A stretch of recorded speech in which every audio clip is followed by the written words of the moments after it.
शाह, तुम यहाँ हो? टीचर?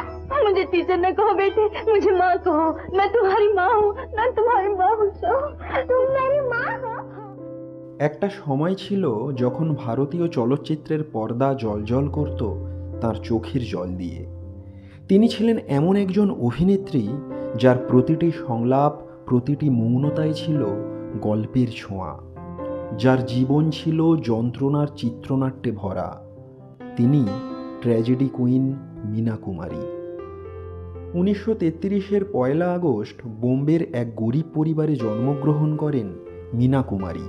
প্রকৃত নাম মাহজবিন বানো।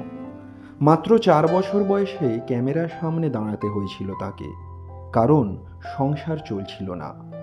মাহজবিন হয়ে উঠলেন বেবি মীনা।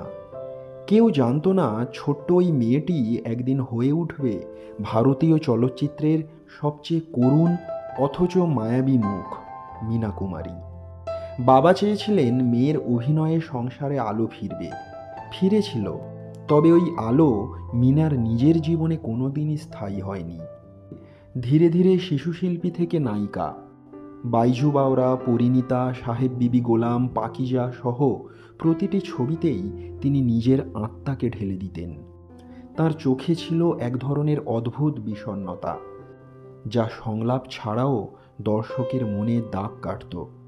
কেউ বলতেন তিনি নিজেই যেন একটা কবিতা। आप मेरी मेरी भाभी हैं।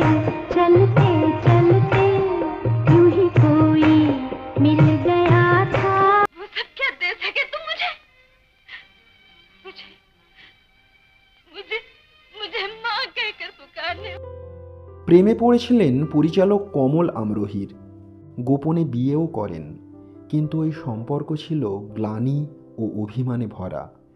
মীনা চেয়েছিলেন ভালোবাসা, স্বীকৃতি এবং একটু স্নেহ, পরিবর্তে পেলেন যন্ত্রণা। একটা সময় পরে ওই বাড়িতে ফিরতে না পারলেও নিজের আত্মমর্যাদাকে ধরে রেখেছিলেন। তবু ভিতরে ভিতরে একটা খিদে রয়ে গিয়েছিল, ভালোবাসার খিদে। অনেকেই জানেন না মীনা কুমারী কেবল একজন অভিনেত্রী নন, একজন বড় মাপের কবিও ছিলেন। তার লেখার মধ্যে ছিল অন্ধকার, প্রেমহীনতা ও গভীর আত্মজিজ্ঞাসা। উর্দু ভাষায় লেখা তার কবিতাগুলি প্রকাশ পেত নাজ নামে। জীবনের অপূর্ণ প্রেম, নিঃসঙ্গতা ও যন্ত্রণাকে ভোলার জন্য মদের নেশায় নিজেকে ডুবিয়ে রাখতেন তিনি। 1972-এর 31শে মার্চ 39 বছর বয়সে চিরদিনের মতো নিঃশব্দে চলে গেলেন মীনা কুমারী। তিনি হয়তো চলে গিয়েছেন, কিন্তু রয়ে গিয়েছে তার কালজয়ী অভিনয়। তিনি কেবল একজন অভিনেত্রী নন, তিনি ছিলেন একজন যন্ত্রণা শিল্পী, যিনি চোখের জলের ভাষা দিয়ে অভিনয়ের সংজ্ঞা পাল্টে দিয়েছিলেন।